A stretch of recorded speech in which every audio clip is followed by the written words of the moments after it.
মাটির ব্যাংকে টোটাল কত টাকা হলো সেটা গেস করেন তো। হ্যাঁ, অবশ্য দরকারের জন্য মাটির ব্যাংকটা ভাঙা হয় নাই। মাটির ব্যাংকটা হাত থেকে পড়ে যেয়ে মানে উপর সাইডে ভেঙে গিয়েছিল, তারপর বাধ্য হয়েই হচ্ছে মাটির ব্যাংকটা ফুলফিল ভাঙা হলো।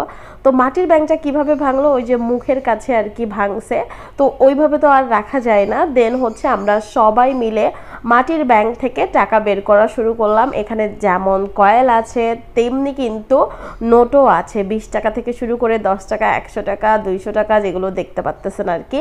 বাট এই মাটির ব্যাংকে কত টাকা হলো সেটা একটু গেস করেন তো। হ্যাঁ, গেস করে কমেন্টে বলে দেন, আমি লাস্টে বলে দেব কত টাকা কি হলো।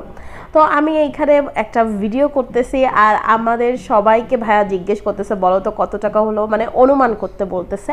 তো ঠিক আছে, আমি তো বলছি 10,000 টাকা, তারপর আমার ছোট বোন বলছে 12,000 টাকা, এই সেই আর কি, সবাই এক একটা বাজেটের আর কি বলা হয়েছে। এখন এর মধ্যে থেকে টাকাগুলো বাছা হবে। এখানে যেমন 1,000 টাকার নোট আছে, তেমনি সব থেকে বেশি কয়েল যদি থাকে 5 টাকার কয়েল। তো তারপর হচ্ছে এক একজন এক একটা নোট নিয়ে আর কি গোনা শুরু করবে। আমি মূলত 200 টাকার নোটগুলো নিচ্ছি, ভাইয়া মূলত 1,000 টাকার নোটগুলো নিচ্ছে। তো এইভাবে আর কি গোনা শুরু হবে। নদীও হচ্ছে 20 টাকা, 10 টাকা এইগুলোর নোট নিচ্ছে। তো এইখানে মানে টাকা গুনতে গুনতে একটা জিনিস কোন দেশের পয়সা পেলাম সেটা দেখেন।